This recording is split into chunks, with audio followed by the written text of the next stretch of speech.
Bon après-midi, bonne journée les pirates. Je ne sais pas comment je vais vous dire. Vous savez que c'est le moment où je réponds à vos questions, où je commente vos commentaires. Hein. Vous adorez ça, hein. Vous adorez que je réponde à vos questions. Allez, on va aller faire un tour du côté de YouTube. Vous savez que vous pouvez me répondre en, comment dirais-je, en commentaire des vidéos, ou vous pouvez aller aussi sur le groupe. Comment on appelle ça, on va y arriver, sur le groupe Facebook. Alors on y va. Anaoe Maori. Incroyable, cœur meurtri, j'avais du mal à le sortir de ma tête, même après la méditation régulière, il hantait mes pensées sans arrêt. Et là, quelle paix, quelle sérénité, dès la première écoute. Alors oui, alors ça correspond à une séance de neurohypnose que je vous ai offert. Alors vous savez que les séances de neurohypnose, vous en avez dans chacune des formations, une séance différente. Et je vous en ai offert une qui s'appelle Comment oublier son ex, hein, qui est sur cette chaîne YouTube. Et effectivement, apparemment, Anaoe Maori a fait cet exercice et elle a voulu commenter et nous dire qu'effectivement, ça a remplacé des heures de méditation. Ça ne m'étonne pas parce que vous savez que les séances de neurohypnose, vous pouvez une fois que vous les avez dans les formations, vous pouvez les écouter autant de fois que vous voulez. J'en ai besoin maintenant, j'ai pas besoin d'aller voir un psy, d'avoir un hypnothérapeute. J'ai mon psy neurohypnose immédiatement. Vous savez que c'est une musique, que ce sont des ondes binaurales qui vont calmer votre cerveau. Et la voix du capitaine que vous n'entendez pas ou très peu, c'est-à-dire en subliminal, qui entre des messages positifs dans votre cerveau. Et oui, c'est pour ça que c'est si puissant. Voilà, et ça marche depuis des années et vous avez raison de le faire. Écoutez, je suis ravi Anaoe Maori de vous avoir permis de vous apaiser après tant de souffrance. Crossfinger, bonjour à tous les pirates et aux capitaines. Demain, les enfants reviennent de 15 jours de vacances avec ma femme. Pansement et ses enfants. D'accord. Au début, les appels aux enfants étaient très courts, 5 minutes environ. Maintenant, on approche la demi-heure. C'est mignon, leur papa leur manque. Oui, au début, il y a un effet nouveauté pour les enfants. Il y a des nouveaux petits copains, il y a un nouveau lieu, etc. C'est génial. Et puis, on s'aperçoit que finalement, les relations de famille recomposée sont toujours très compliquées. Je vous ai fait une formation il n'y a pas longtemps là-dessus. Hein, et finalement, on se lasse de ces relations qui sont antinaturelles. Partager sa maman avec un autre homme qui l'embrasse et qui nous dégoûte, etc. Partager des moments avec des enfants qui n'ont pas la même éducation, voir pansement et criseux se prendre la tête, voir que maman pleure dans son coin quand elle s'est pris la tête avec criseux et que papa est loin de moi, tout ça, ça fait souffrir les enfants. Donc ça vous donne la grinta, Crost et les autres pour vraiment mettre en application ce qu'il y a dans les formations pour que ce soit la dernière année où vous ne passez pas les vacances ensemble. Alors à ce propos, je vous conseillerais quand vous arrivez en phase 4, la phase de grande intimité, après cette phase d'exploration, pas forcément de partir en vacances dans un meublé ou je ne sais quoi, avec vos enfants. Parce que vous allez vite vous ennuyer. Alors même si les enfants ont des activités, vous allez vous retrouver avec votre époux et votre épouse, et comme vous connaissez depuis 5, 10, 15, 20 ans, 30 ans, vous n'aurez rien à vous raconter parce que toutes les nouveautés, c'est ce qu'on apprend aujourd'hui. Je vais raconter à mon épouse ce que j'ai fait aujourd'hui. Hier soir, elle savait déjà, donc on peut pas. Donc l'idée, c'est plutôt ce que j'ai fait moi en vacances cette année avec ma famille, de créer un point où il y a beaucoup de monde. Donc pour moi, il y avait des cousins, des cousines qui sont venus, des membres de la famille et des amis, et qui passaient, et qui restaient. Et donc il y avait toujours du monde nouveau, il y a toujours des gens qui avaient des choses à raconter. Nous, on pouvait raconter des choses qu'on avait fait 3 jours avant. Mais si vous partez effectivement uniquement avec votre conjoint, alors c'est pour ça que ça se tend aussi avec pansement pendant les vacances, parce qu'au bout d'un moment, on n'a plus rien à se dire, et c'est pour ça que ça cloche. Donc pour Crost et les autres, pour les prochaines vacances que vous passerez avec votre conjoint, parce que vous aurez mis en application tout ce que vous avez appris, prévoyez les vacances où il y a des activités en commun. Les histoires de Club Med et compagnie, c'est pas mal parce qu'il y a des activités que vous pouvez mettre ensemble et que vous pouvez gérer.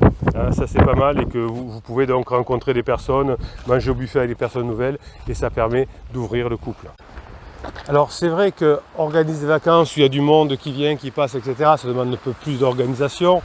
pas forcément plus de frais, mais au moins de l'organisation.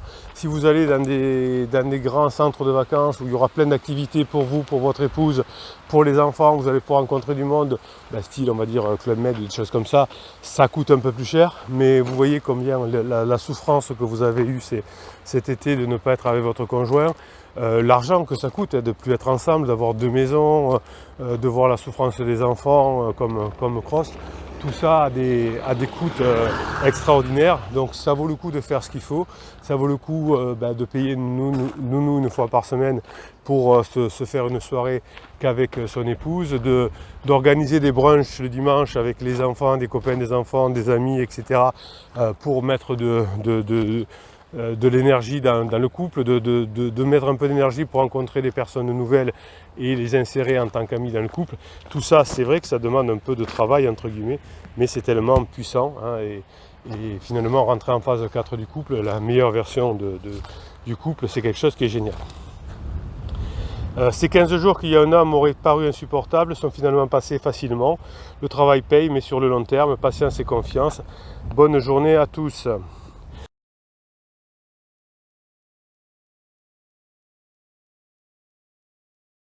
Le message est passé, hein, c'est normal que j'indique à Crost que je lui réponds. Neigeline, qu'est-ce qu'elle nous dit? Le bonheur est une compétence. Neigeline a raison, le bonheur est une compétence, ça s'apprend. La nature ne nous a pas donné tout, il faut l'apprendre. La nature nous a donné la survie. Donc quand je suis bébé, quand je suis un bébé, la nature m'a donné la survie pour manger, boire. M'a appris à crier pour que papa ou maman m'apporte à manger et à boire, crier quand je ne suis pas propre pour éviter d'avoir des maladies sur les fesses ou je ne sais quoi, donc je crie pour qu'on me change la couche. Ensuite la société nous offre l'école pour avoir un métier. Mais c'est tout. Après, le bonheur, ça s'apprend, c'est une compétence. Elle ne nous est pas donnée naturellement. Donc, ce n'est pas des choses que la vie nous donne. Les relations de couple, la nature est sympa parce qu'elle a besoin de nous aussi, la nature, entre guillemets. Donc, elle nous fait une belle lune de miel pour ne pas avoir les défauts des autres et avoir envie de faire des bébés. Elle nous fait une phase de sécurisation ensuite pour pouvoir élever les bébés et que vous puissiez grandir dans le clan, etc. Mais après, pour être heureux en couple, pour passer en phase 4, eh bien là c'est une autre paire de manches. Ça s'apprend aussi, hein. Voilà, c'est comme ça. La nature nous offre une langue pour parler, une langue maternelle. Eh bien, si on veut apprendre plusieurs langues, eh bien, il faudra les apprendre. Sauf si on est immergé très tôt dans un environnement multiculturel où là on apprendra naturellement. Mais si on veut apprendre une nouvelle langue à 20 ans ou à 30 ans ou à 40 ans, eh bien, il faut l'apprendre. Donc ça ne nous est pas donné. Il n'y en a qu'une qui nous est donnée gratos.